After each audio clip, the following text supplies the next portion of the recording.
Halo Sobat Investor, balik lagi nih di channel Wawasan Cerdas. Ingat ya, prinsip utama kita di sini, investasi dengan wawasan yang cerdas selalu memberikan tingkat pengembalian bunga yang paling baik. Sebelum kita masuk ke materi, yuk luangkan waktu sedikit aja buat dukung channel ini. Langsung aja klik tombol hype-nya, dan jangan lupa like, share, dan subscribe ya. Nah, pada penjelasan materi kita kali ini, kita bakal ngebedah topik yang, waduh, taruhannya gede banget buat portofolio kalian. Kita bakal ngupas tuntas soal dokumen skenario MSCI Indonesia, biar kita sama-sama paham fenomena raksasa apa sih yang lagi nekan bursa kita sekarang ini. Pernah nggak sih kalian mantengin layar trading terus mikir, ini arah dana asing kemana ya belakangan ini? Kenapa foreign inflow yang nilainya triliunan rupiah itu seolah-olah mentok, tertahan gitu aja di depan pintu masuk pasar saham kita? Nah, disinilah kita ketemu sama tokoh antagonis di cerita thriller finansial kita hari ini, yaitu status pembekuan sementara atau interim freeze dari MSCI alias Morgan Stanley Capital International. Dan ini tuh bukan koreksi pasar biasa ya, ini benar-benar sinyal peringatan keras dari para investor institusional global. Tapi tenang aja, biar gampang mencernanya, ini agenda yang bakal kita bahas. Mulai dari misteri dana asing tertahan, lalu akar masalah freeze MSCI, lanjut ke evaluasi Mei, status quo, masuk ke Juni 2026, momen penentuan, dan kita tutup dengan kesimpulan dan persiapan investor. Yuk, langsung aja! Bagian pertama, misteri dana asing tertahan. Gini, skala dari masalah ini tuh bener-bener masif banget.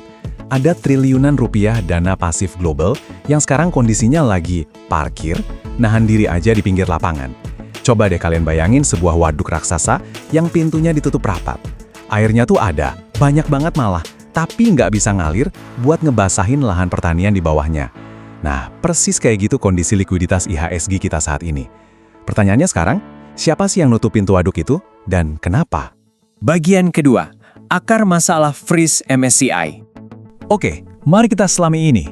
Dokumen MSCI itu secara spesifik banget nyorotin kekhawatiran mendalam mereka terhadap pondasi transparansi pasar modal kita. Ada dua isu sistemik nih yang dikasih stabilo merah sama mereka buat peringatan ke investor global. Pertama, soal kualitas free float, terus yang kedua, tingginya angka high shareholding concentration atau biasa disingkat HSC. Kita bedah satu-satu yuk, biar benar-benar paham bagian mana yang bolong dari struktur pasar kita. Mulai dari free float. Kalau diterjemahin ke bahasa sehari-hari, free float itu simpelnya jumlah saham yang benar-benar real, beredar, dan bebas diperjualbelikan sama publik. Sama kalian, sama saya. Nah, MSCI ngelihat ada masalah kualitas di sini. Kalau ada satu saham diklaim punya persentase beredar sekian persen, MSCI pengen bukti pasti kalau saham itu emang liquid, bukan yang diam-diam dikunci atau ditahan sama pihak-pihak afiliasi tertentu. Selanjutnya soal HSC atau konsentrasi kepemilikan yang kelewat tinggi. Analoginya gini deh, bayangin ada sebuah bus segede gaban, tapi setirnya cuma dipegang dan ditarik-tarik sama 2 atau 3 orang doang, sementara penumpang lain cuma bisa pasrah ngikutin arahnya. Dokumen ini nyatat kalau kegelisahan investor global itu mulai intens banget sejak tahun lalu, terutama soal struktur kepemilikan emiten-emiten yang kapitalisasinya raksasa. Contoh kasus yang netral aja nih, kayak saham brand yang sempat disorot. Nah, masalah transparansi di saham-saham raksasa inilah yang ujung-ujungnya memicu evaluasi gede-gedean terhadap kelayakan investasi pasar Indonesia di mata dunia. Masuk ke bagian ketiga, evaluasi Mei, status quo. Realitas di lapangan saat ini lumayan suram sih. Kalau di semi-annual review yang normal, kita tuh biasanya nungguin kabar baik kayak kenaikan porsi foreign inclusion factor, atau penambahan bobot saham baru, bahkan upgrade saham buat masuk ke MSCI Standard Index. Tapi masalahnya dengan status freeze yang dilanjutin di Mei 2026 ini, semuanya mandek, status quo. Artinya, nol besar, nggak ada kenaikan VIF, nggak ada penyesuaian bobot baru, dan nggak ada saham yang naik kelas. Dana-dana jumbo dari reksadana indeks global ya bakal terus parkir dan ogah masuk ke IHSG kita. Lanjut ke bagian keempat, Juni 2026, momen penentuan. Kalau kita tarik mundur sedikit lini masanya, kekhawatiran ini kan sebenarnya bukan barang baru ya, udah mulai memanas dari tahun lalu. Terus di Mei 2026, status pembekuannya tetap ditahan. Dan tebak, semua ini bakal meledak atau selesai di satu titik krusial, Juni 2026. Di bulan ini bakal ada Market Accessibility Review. Ini ibarat momen penentuan hidup dan mati buat likuiditas bursa kita di tangan MSCI. Dan asal kalian tahu, taruhannya itu tinggi banget. Di bulan Juni nanti, komite MSCI bakal ngecek semuanya pakai kaca pembesar.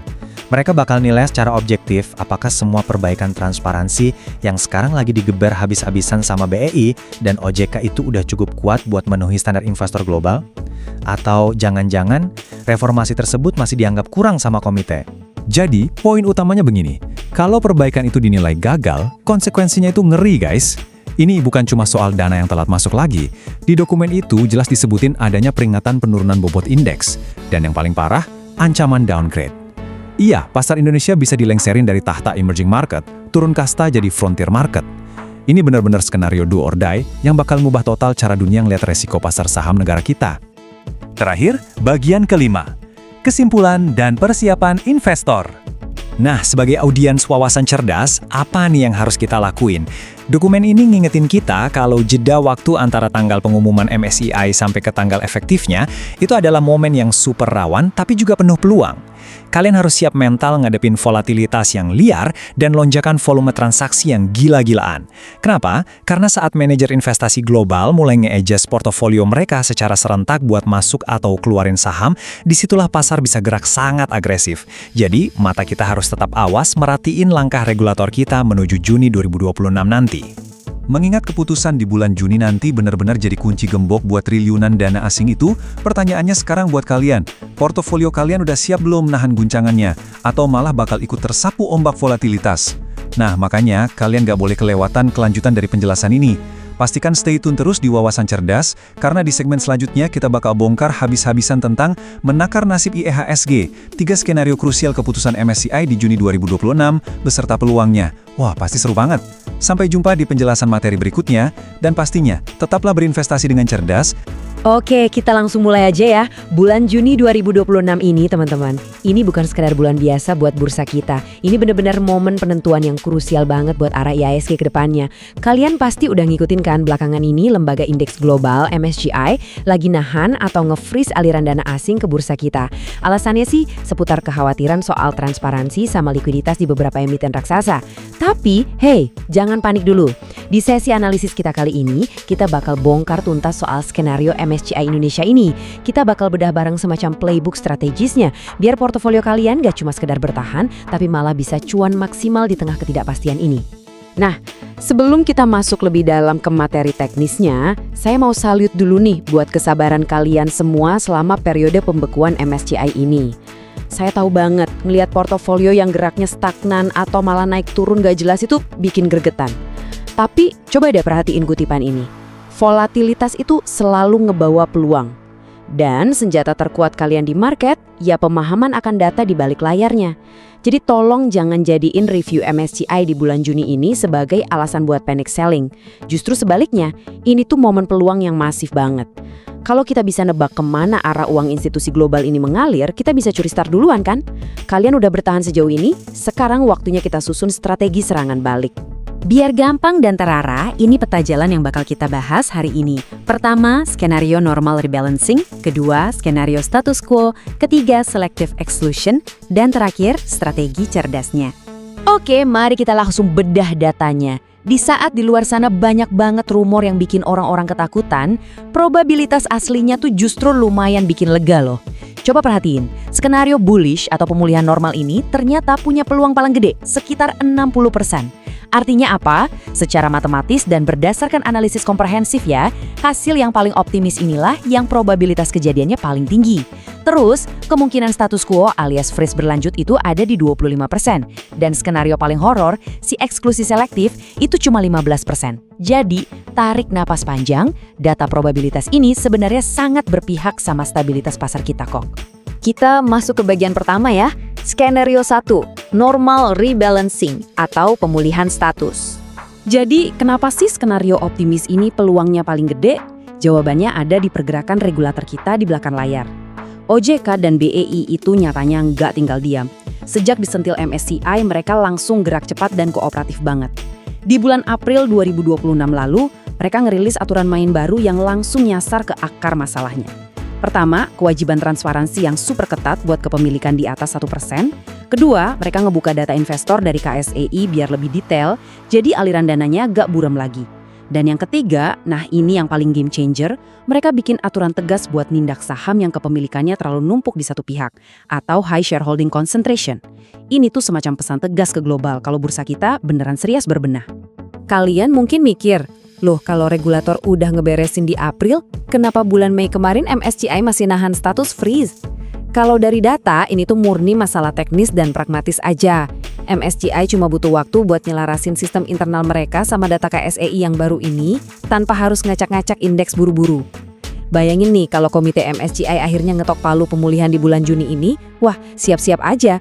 Bakal ada triliunan rupiah dana asing yang selama ini cuma nonton di pinggir lapangan, langsung tumpah ruah lagi ngebanjiri IHSG. Dan siapa kira-kira yang bakal nangkep guyuran duit segede itu? Udah pasti saham-saham perbankan raksasa, Big Four kita yang fundamentalnya sekuat baja. Ini benar-benar peluang akumulasi yang sangat nyata. Lanjut ke bagian kedua, skenario 2, the status quo. Tentu aja sebagai investor cerdas, kita juga harus prepare dong kalau ternyata freeze ini beneran diperpanjang. Nah, perbandingan ini dengan brilian ngejelasin letak akar masalahnya. MSCI sama manajer investasi global itu udah ngomong belak-belakan. Mereka butuh bukti nyata, bukan sekedar aturan di atas kertas. Buat fund manager raksasa yang transaksinya bisa triliunan, angka free float di atas kertas itu nggak ada artinya sama sekali. Kalau pas mereka buka order book, layarnya kosong melompong. Mereka tuh pengennya bisa beli atau jualan barang gede kapan aja, tanpa bikin harga sahamnya anjlok atau terbang drastis. Realitas likuiditas di order book inilah yang lagi mereka pelototin pakai mikroskop. Coba kita urutkan lini masanya kalau skenario ini yang kejadian. Di bulan Mei kan freeze masih dipertahankan tuh. Nah, di bulan Juni, komite MSCI bakal evaluasi ulang. Kalau pas momen itu mereka ngerasa, wah aturan baru BI ini kayaknya belum cukup keuji buat ngehasilin likuiditas real di pasar reguler, ya udah ketukan palunya gampang ditebak. Peninjauan kuartalan berikutnya di Agustus 2026 bakal jadi deadline baru, status quo lanjut dan freeze otomatis diperpanjang. Terus dampaknya apa nih buat portofolio kita? Ya lumayan berasa. Tanpa dorongan bensin dari dana asing, likuiditas harian IHSG bakal tetap stagnan di level yang kita lihat beberapa bulan terakhir ini. Saham-saham blue chip idola asing kemungkinan besar cuma bakal gerak sideways atau mendatar aja, ngebosenin lah pokoknya. Di fase ini, motor penggerak bursa kita benar-benar bakal ngandelin perputaran uang dari rotasi sektor investor lokal semata. Ini bukan kiamat ya, sama sekali bukan. Tapi artinya, kalian dituntut buat lebih taktis dan pintar-pintar nyari momentum jangka pendek kalau skenario ini yang berjalan. Sekarang kita masuk ke bagian ketiga. Skenario 3, eksklusi selektif dan ancaman downgrade. Nah, ini dia skenario yang paling bearish dan sering banget bikin panik berlebihan di forum-forum saham. Tapi tenang, kita bahas pakai kepala dingin dan data aja. Menurut riset konsensus global, MSCI itu nggak ada niatan buat ngancurin bursa kita. Daripada ngehukum satu market full, mereka lebih milih ngelakuin yang namanya surgical strike atau serangan presisi. Jadi, kalau mereka nemu bukti ada manipulasi likuiditas, mereka cuma bakal mangkas bobot foreign inclusion factor atau porsi yang bisa dibeli asing di saham-saham raksasa anomali itu aja. Skenario ini emang bakal memicu force sell atau aksi jual paksa. Tapi ingat, cuma di saham-saham spesifik yang nakal itu, bukan seluruh IHSG yang diseret turun. Dan, nah, apa yang benar-benar menarik dari slide ini adalah angka probabilitasnya. Kurang dari 5%. Di tengah segala keributan yang bilang IHSG bakal turun kasta atau di downgrade dari emerging market jadi frontier market, data probabilitas objektif nunjukin kalau ancaman itu sebenarnya nyaris nggak ada. Peluangnya di bawah 5%. Pertanyaannya, kenapa bisa sekecil itu? Jawabannya simple, ada di ketahanan ekonomi kita sendiri. Fundamental makro Indonesia itu terbukti luar biasa tangguh buat nahan tekanan suku bunga global. Belum lagi, raksasa-raksasa perbankan kita tiap kuartal rajin banget nyetak rekor laba yang super solid. Coba pikir deh, ngehukum stabilitas makroekonomi keseluruhan dari negara segede Indonesia cuma gara-gara masalah teknis di segelintir saham grup konglomerasi, itu langkah yang sangat irasional buat MSCI. Faktanya, kalau mereka sampai nekat melakukan downgrade, itu justru bakal nyoreng kredibilitas indeks mereka sendiri di mata investor dunia. Jadi, buang jauh-jauh deh ketakutan soal downgrade itu dari pikiran kalian. Bagian 4, The Smart Strategy dan kesimpulan. Oke, poin krusialnya sekarang, berbekal pemahaman dari ketiga skenario tadi, gimana kita ngeeksekusi playbook ini di pasar? Kuncinya ada di disiplin ngegeser alokasi modal. Pertama, apa yang wajib dihindari? Jauhin sejauh mungkin emiten-emiten yang fundamentalnya cuma polesan. Valuasinya kelewat mahal dan harganya naik cuma gara-gara likuiditas buatan. Mereka ini target utama kalau skenario eksklusi selektif beneran terjadi. Terus, kemana fokus akumulasinya? Siapin peluru cash kalian. Pas kepanikan sesaat melanda, atau pas keran asing resmi dibuka lagi, kalian harus siap nyapu bersih saham-saham dengan fundamental raksasa, khususnya big banks. Mereka inilah yang bakal ketiban durian runtuh paling masif. Sebagai rangkuman dari analisis kita, ingatlah kalau dinamika market itu selalu penuh dengan noise alias kebisingan. Kepanikan jangka pendek di bulan Juni ini gara-gara spekulasi itu sangat-sangat mungkin terjadi. Tapi balik lagi ke data awal kita, potensi pemulihan bursa kita itu jauh-jauh lebih besar. Tugas kalian sebagai smart investor adalah jangan sampai gampang goyah sama sentimen harian.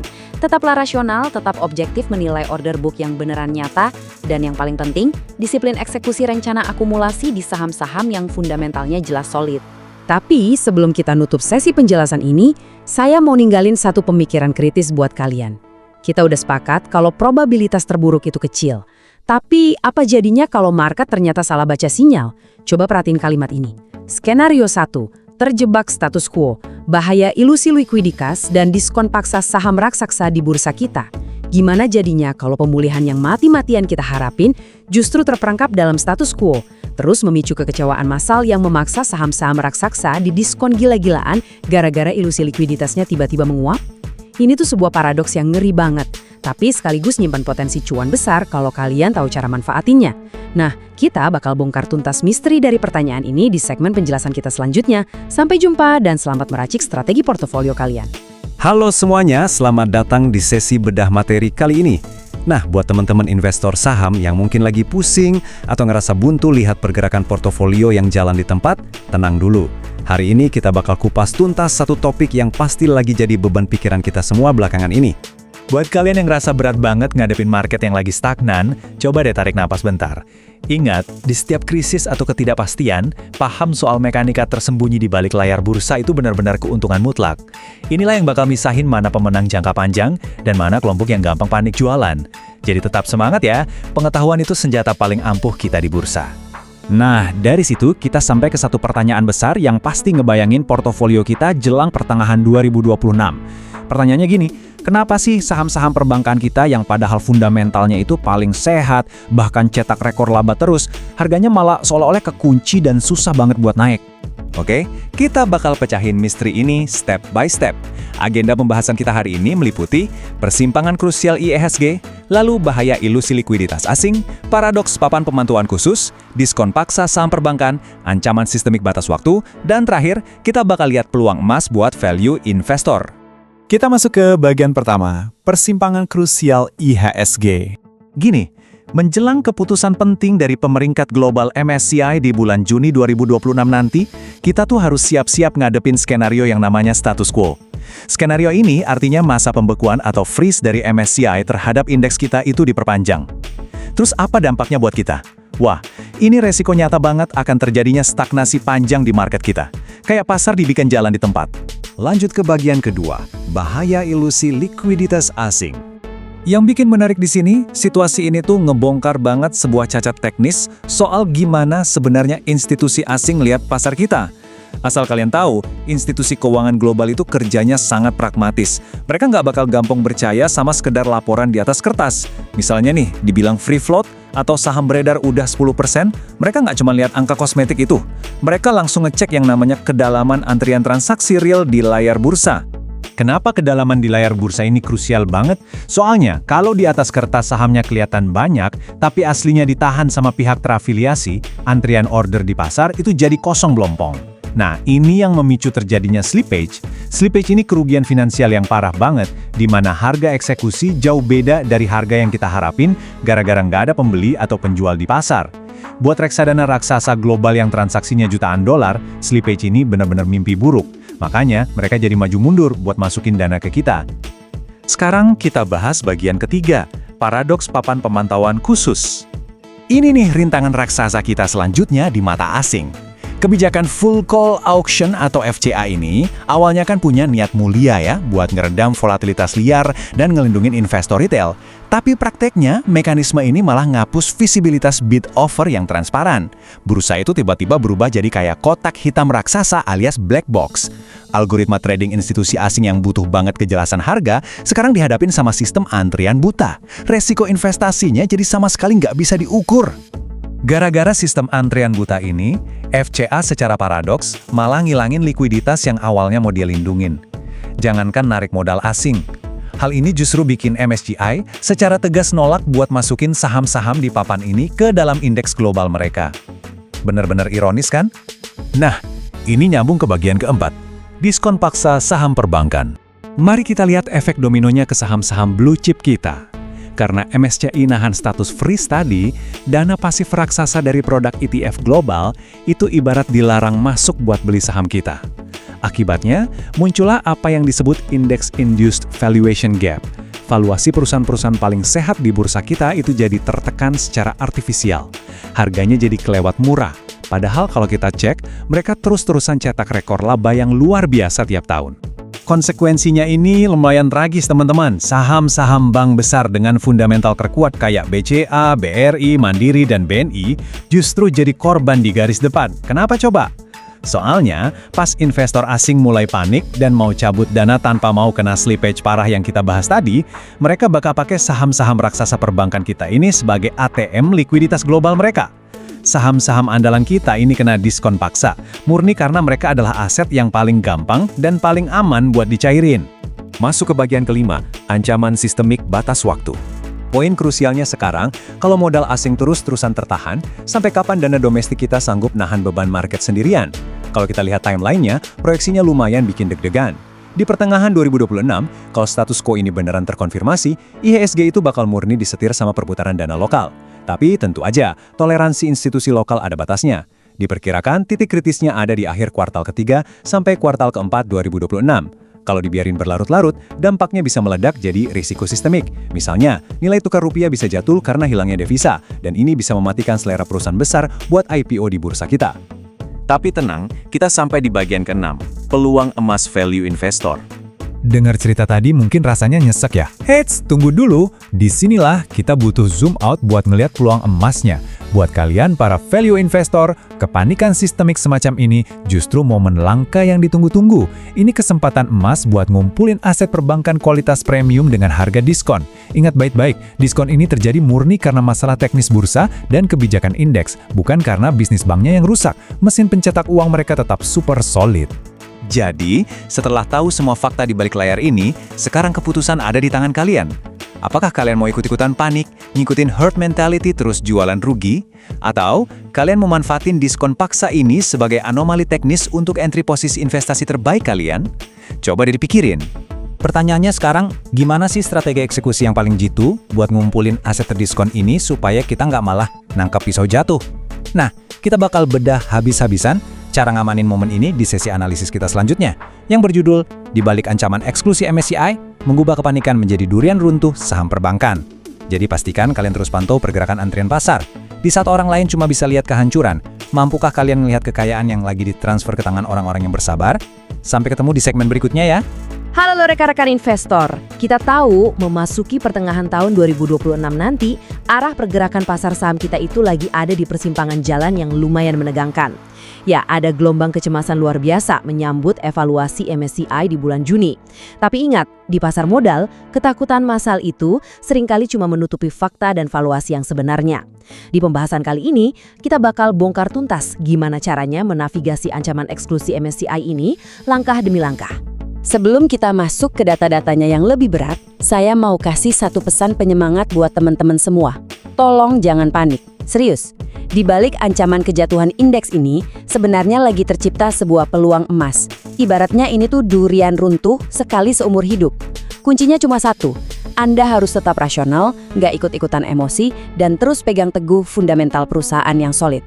Nah, hari ini kita punya peta jalan taktis nih. Kita akan ngebahas peluang emas di balik kepanikan, membedah anatomi eksklusinya, melihat efek dominonya, nemuin durian runtuh di Big Four Banks, dan pastinya gimana eksekusi strateginya dalam 2 fase transisi. Oke, kita langsung masuk ke bagian pertama. Mari kita lihat gimana skenario yang ditakuti banyak orang ini justru menyembunyikan keuntungan struktural yang luar biasa buat smart money. Poin paling krusial yang harus kita pahami adalah MSCI ini nggak lagi menghukum ekonomi real kita. Ekonomi makro Indonesia tuh sebenarnya tangguh banget. Jadi, alih-alih menghukum seluruh pasar secara buta, mereka cuma bakal ngelakuin apa yang disebut skenario eksklusi selektif. Coba bayangin, ini kayak operasi pembersihan yang super presisi. Targetnya murni cuma saham-saham spesifik yang memanipulasi bobot indeks. Tujuannya ya jelas, buat ngejaga integritas indeks global supaya benar-benar mencerminkan kondisi pasar yang asli. Pertanyaannya sekarang, gimana sih cara kerja serangan presisi ini secara mekanis di lapangan? Yuk kita bedah taktik MSCI di bagian kedua ini. Jadi gini, MSCI bakal memangkas habis-habisan bobot saham-saham dengan kapitalisasi raksasa yang kriteria free float atau saham beredarnya itu bermasalah. Artinya, kepemilikannya itu terlalu ngumpul di segelintir pihak, bikin harganya gampang banget dimanipulasi, contohnya kayak Brand atau DSSA. Nah, tindakan tegas ini dilakuin tanpa ampun semata-mata buat ngelindungin reksadana pasif global dari jebakan. Ya bayangin aja aset yang gampang banget dikerek naik, tapi mustahil dicairin jadi cash karena emang gak ada pembeli aslinya di pasar reguler. Terus, apa dampaknya secara langsung? Mari kita lihat apa yang bakal terjadi di pasar saat bobot saham-saham raksasa ini dipangkas di bagian ketiga. Disinilah efek dominonya benar-benar ngeri. Pertama, manajer investasi aktif yang pinter pasti bakal ngelakuin front running. Mereka tahu mesin pasif bakal jualan, jadi mereka curi start duluan. Akibatnya, saham-saham anomali tadi langsung terkunci di auto reject bawah atau ARB berhari-hari karena nggak ada yang mau beli. Puncaknya, karena market cap mereka raksasa banget, jatuhnya saham ini bakal nyeret seluruh IHSG ikutan longsor. Waktu indeks terjun bebas, sistem broker bakal otomatis memicu badai margin call, alias likuidasi paksa portofolio investor retail yang pakai utang. Kacau banget kan? Mungkin Anda mikir, kenapa institusi lokal yang besar-besar nggak turun tangan aja nahan kejatuhan indeks? Jawabannya simpel dan cukup brutal. Duitnya nggak cukup. Kekuatan jual asing dalam skenario ini tuh bisa capai puluhan triliun rupiah dalam waktu singkat. Sementara, manajer investasi lokal rata-rata cuma pegang cash siap pakai sekitar 5-10% dari total aset mereka. Jadi, mereka benar-benar nggak punya amunisi buat nyerap hantaman jualan raksasa dari asing.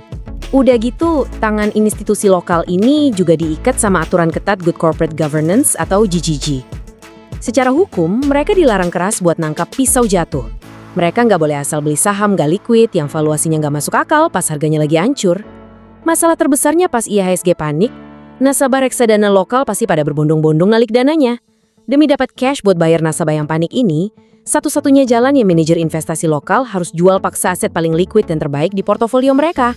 Ironisnya, ini malah bikin harga saham-saham bagus ikutan anjlok. Nah, ini membawa kita ke bagian keempat. Di sini kita bakal bahas katalis tersembunyinya. Siapa sih yang sebenarnya dapat untung gede dari kekacauan ini? Fakta yang sering banget kelewatan sama banyak orang adalah aturan indeks MSCI itu zero sum game. Total bobotnya wajib selalu 100%, nggak boleh kurang. Jadi kalau ada persentase bobot yang super besar, katakanlah 10 atau 20%, dibuang dari saham-saham anomali tadi, ruang kosong itu harus dan bakal otomatis didistribusikan ulang ke saham-saham lain yang bertahan di dalam indeks. Terus siapa pewaris durian runtuh miliaran dolar ini? Jawabannya udah pasti, saham Big Four Banks, BCA, BRI, Mandiri, dan BNI. Kenapa harus mereka? Karena di tengah kepanikan ekstrim, duit besar itu selalu ngelakuin flight to quality, nyari tempat yang paling aman. Keempat bank raksasa ini punya fundamental paling kinclong dan antrian beli yang tebal banget. Mereka ini satu-satunya safe haven di bursa kita yang sanggup nyerap arus masuk dana asing triliunan tanpa bikin harga sahamnya meledak nggak karuan. Oke, kita masuk ke bagian kelima. Gimana cara kita eksekusi strateginya biar tahu persis kapan harus masuk? Buat survive dan nangkep cuan maksimal dari badai ini, Anda wajib paham ritme dua fase transisi ini. Fase kepanikan awal dan fase realokasi struktural. Di fase pertama, yaitu dari hari pengumuman sampai tanggal eksekusi, saham-saham Big Four Banks ini kemungkinan besar bakal ikutan merah ke bawah arus pasar. Tapi catat ini baik-baik, mereka turun murni karena efek margin call retail dan pencairan kas institusi lokal tadi, bukan karena kinerja perbankannya jelek. Laba mereka tetap gacor. Ini tuh momen generational buying buat Anda. Kesempatan langka buat serok saham-saham paling bagus di Indonesia dengan harga diskon gede-gedean akibat kepanikan sistem. Begitu kita masuk fase kedua, setelah debu kepanikan mereda, mesin algoritma dari reksadana pasif global bakal mulai nyala. Ingat, algoritma tuh nggak punya emosi, nggak peduli pasar lagi takut atau enggak. Mereka bakal secara otomatis dan membabi buta ngeborong saham Big Four Banks setiap harinya buat nyamain bobot indeks MSCI yang baru. Disinilah letak magisnya. Portofolio Anda yang udah dibeli harga diskon tadi bakal kekerek naik secara stabil. Jadi kesimpulannya, teman-teman investor, stop ngelihat ancaman MSCI ini kayak hari kiamat. Anggap aja ini lagi proses detox pasar, emang sakit di awal, tapi bagus banget buat kesehatan bursa kita ke depannya. Kumpulin amunisi cash Anda dari sekarang, jauhi saham bervaluasi semu, dan siap-siap kayak sniper buat serok Big Four Banks di harga bawah. Kita udah bahas panjang lebar soal skenario terburuk dan gimana cara nyetak cuannya. Tapi ini nyisain satu pertanyaan yang lumayan bikin mikir, gimana kalau ternyata ceritanya berbalik? Apa jadinya kalau status MSCI ini tiba-tiba pulih kembali? Nah, ini jadi perenungan krusial buat kita. Analisis dampak skenario 3 menakar pragmatisme smart money jika status MSCI pulih. Penasaran kan? Kita bakal bahas paradoks ini di segmen selanjutnya. Pastikan Anda tetap objektif, tetap rasional, dan sampai jumpa di analisis berikutnya. Halo Sobat Investor, selamat datang di bedah materi kita kali ini. Memasuki bulan-bulan krusial di pertengahan tahun 2026 nanti, ada satu momentum emas yang jujur aja udah lama banget kita tunggu-tunggu, pulihnya status pasar saham Indonesia di mata lembaga indeks global MSCI. Dengar ya, ini bukan sekedar berita lewat, ini tuh peluang masif. Kesabaran Anda selama ini nahan badai di pasar akan segera diuji. Dan kalau Anda tahu celahnya, kesabaran itu bakal dibayar lunas. Ini benar-benar kesempatan luar biasa, tapi ingat, kita nggak bisa main tebak-tebakan arah angin tanpa kompas yang jelas. Nah, hari ini kita bakal bongkar tuntas cetak biru dari pergerakan smart money atau uang pintar global. Siapkan catatan Anda, karena ini adalah panduan fundamental untuk maksimalkan cuan Anda ke depannya. Oke, let's dive into this. Bagian pertama, angin segar MSCI 2026, di mana kita bakal lihat realitas bagaimana dana asing itu sebenarnya beroperasi di lapangan. Pernah dengar mitos kalau status MSCI pulih, dana asing bakal masuk kayak tsunami dan borong semua saham tanpa pandang bulu? Pasti pernah dengar dong. Nah, dokumen skenario MSCI dengan tegas mematahkan mitos retail tersebut. Memang, dana pasif global itu punya kewajiban mekanis buat beli saham saat penyesuaian bobot. Tapi, aliran dana aktif yang ngikutin di belakangnya, mereka bertindak jauh lebih hati-hati. Uang pintar ini tuh sangat rasional dan pragmatis. Nggak ada ceritanya mereka asal masuk dan borong saham cuma karena tiba-tiba masuk indeks lagi atau kelihatannya murah. Nggak sama sekali. Mereka menuntut premi resiko yang tinggi banget sebagai syarat mutlak sebelum nyiram miliaran dolar mereka ke pasar kita. Hal ini ngebawa kita ke bagian kedua, pragmatisme arus dana asing. Kita akan lihat sistem penyaringan super ketat yang mereka pakai. Yuk kita bedah mekanikanya secara detail. Coba deh, posisikan diri Anda sebagai manajer investasi global.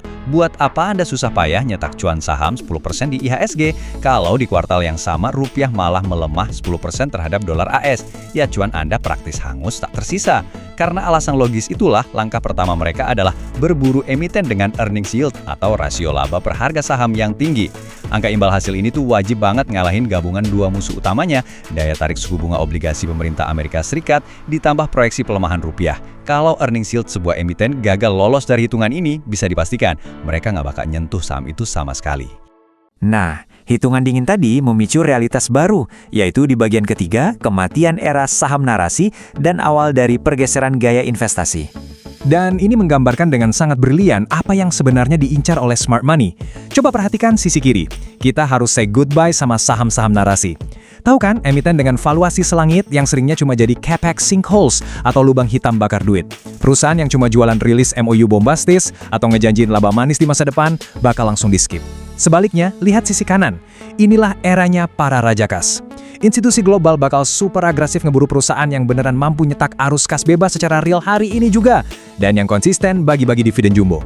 Ingat, mereka datang untuk beli uang tunai yang beneran ada di tangan, bukan cuma angan-angan 5 tahun ke depan.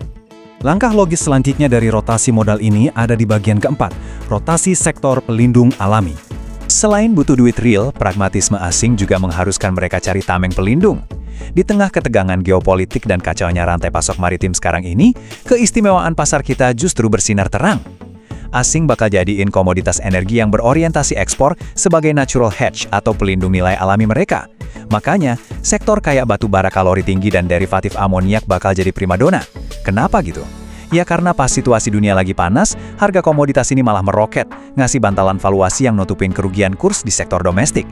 Apalagi kalau emiten itu udah punya binding offtake agreement, alias perjanjian jual beli yang mengikat. Wah, itu udah jaminan pendapatan dolar AS yang stabil banget. Bener-bener perisai anti peluru kesayangan manajer investasi global. Terus, kemana dong mayoritas triliunan rupiah ini bakal berlabuh? Masuklah kita ke bagian kelima, kebangkitan raksasa perbankan IHSG. Jadi, poin krusialnya di sini adalah fenomena yang disebut terhapusnya governance discount. Gini, selama status MSCI kita dibekukan, para fund manager aktif tuh punya alasan sah buat pelan-pelan narik dana dari saham finansial kita karena alasan tata kelola. Tapi, begitu MSCI memulihkan status kita, stempel ini seketika menghapus diskon tata kelola tadi di mata dunia. Narasi pemulihan ini benar-benar memaksa para manajer investasi aktif buat ngebatalin niat mereka keluar dari bank-bank raksasa kebanggaan kita. Dan efek bola saljunya nggak berhenti di dana aktif aja ya. Algoritma otomatis dari reksadana pasif global bakal mulai kerja mekanis, menciptakan apa yang saya sebut sebagai lantai beton likuiditas. Kebayang nggak triliunan rupiah masuk secara terstruktur, ngebentengin saham bank raksasa kayak BBCA dan BBRI dari tekanan jual, bahkan sangat berpotensi ngeroketin harganya ke all-time high baru. Tapi hati-hati, ini bakal nyiptain dua dunia yang kontras. Polarisasi likuiditas bakal ekstrim banget, saham-saham lapis pertama terbang tinggi, sementara saham lapis bawah yang fundamentalnya meragukan, siap-siap aja ditinggal dan makin keren kerontang. Cukup masuk akal kan? Nah, kita sampai di titik akhir penjelasan ini. Bagian ke-6, kesimpulan dan strategi lanjutan. Sobat investor, dari semua mekanika smart money tadi, kelihatan jelas kan kalau banjir likuiditas yang bakal datang ini sifatnya tuh super eksklusif. Kembalinya indeks MSCI itu bukan bansos buat semua saham di IHSG, melainkan sebuah saringan ketat buat naik ke puncak. Peluang ini cuma dikasih ke emiten yang fundamentalnya beneran tahan banting. Jadi aksi nyata apa yang harus Anda ambil sekarang? Anda wajib banget menyusun portofolio yang seimbang dan presisi. Targetkan bank-bank besar buat nangkep ombak capital gain dari aliran algoritma pasif tadi. Terus, seimbangkan dengan sektor energi yang berpendapatan dolar AS. Saham energi ini bakal punya fungsi ganda. Mesin pencetak dividen buat arus kas Anda, sekaligus perisai baja buat ngelindungin aset dari fluktuasi nilai tukar dan guncangan geopolitik. Nah, pertanyaan terbesarnya sekarang, gimana persisnya sih rasio alokasi antara perbankan raksasa dan sektor energi ini supaya resiko tetap rendah tapi cuan bisa maksimal? Apakah Anda sudah siap mengimplementasikan strategi portofolio barbel, taktik jitu mengamankan cuan di tengah badai evaluasi MSCI 2026? Kalau Anda pengen tahu cara spesifik mengeksekusi taktik ini, pastikan Anda menantikan penjelasan mendalam kami di segmen selanjutnya ya. Sampai jumpa dan teruslah berinvestasi dengan cerdas. Halo Sobat Investor, selamat datang lagi di sesi bedah materi kita. Nah, kalau kalian merhatiin market akhir-akhir ini, wah kerasa banget ya guncangannya. IHSG lagi bener-bener volatile, kayak roller coaster. Ketidakpastiannya tinggi banget. Terus apa sih biang keroknya?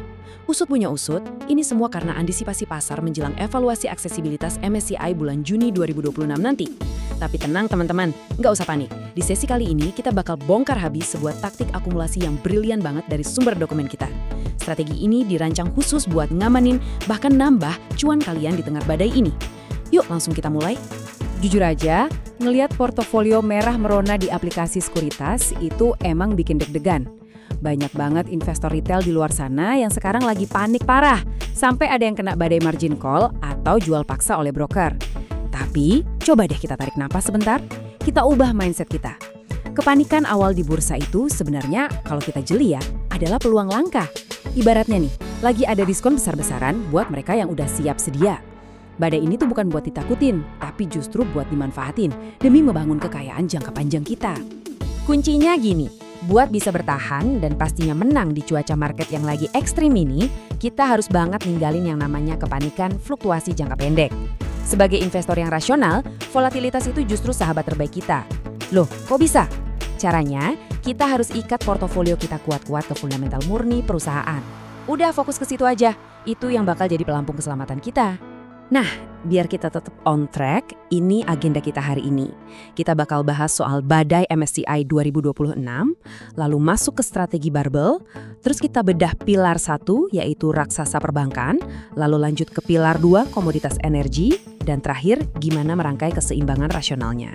Oke, bagian pertama, badai MSCI 2026. Kita harus paham dulu nih, gimana sih indeks global itu bekerja dan kenapa dibilang sebagai zero-sum game. Coba perhatiin angka 100% ini. Berdasarkan materi yang kita bedah, metodologi indeks global kayak MSCI itu pakai aturan matematika yang kaku banget. Pokoknya, total persentase semua bobot saham di dalamnya itu wajib persis 100%. Nggak kurang, nggak lebih. Ini benar-benar sebuah sistem yang tertutup. Nah, dampaknya apa? Kalau nanti pas evaluasi komite MSCI mutusin buat mangkas bobot emiten-emiten yang anomali, kalian tahulah saham-saham yang kepemilikannya super konsentrasi tapi kurang liquid di publik, pasti bakal ada ruang kosong dong di indeks.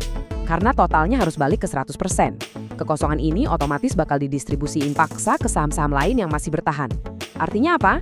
Bakal ada miliaran dolar dari aliran dana pasif yang tumpah ruah nyali rumah baru secara paksa di bursa kita. Lanjut ke bagian kedua, strategi barbel. Keseimbangan ekstrim untuk cuaca ekstrim. Pertanyaannya, gimana cara kita nangkep tumpahan duit miliaran dolar tadi tanpa ikut keseret arus? Jawabannya ada di strategi ini. Biar gampang, bayangin deh alat angkat beban barbel di tempat gym. Beratnya kan cuma ada di dua ujung yang berlawanan ya, sementara bagian tengahnya kosong. Konsep portofolio ini tuh persis kayak gitu. Kita buang tuh emiten-emiten kelas menengah yang nanggung dan rentan. Sebagai gantinya, kita pusatin semua modal kita di dua kutub yang super ekstrim. Satu sisi jadi benteng defensif yang sangat liquid, dan satu sisi lagi jadi pelindung nilai atau hedging yang agresif banget. Sekarang kita masuk ke pilar pertama, raksasa perbankan. Ini yang bakal jadi jangkar pertahanan dan likuiditas portofolio kalian. Di ujung pertama strategi barbel ini, kita harus fokusin investasi ke kuartet Big Four Banks kita, BCA, BRI, Mandiri, dan BNI. Kenapa harus mereka? Karena dari sumber yang kita pelajari, mereka lah kandidat paling masuk akal buat jadi pewaris sah tumpahan dana asing MSCI tadi. Fundamental mereka itu bersih, dan yang paling penting, mereka punya market depth atau kedalaman antrian yang super tebal.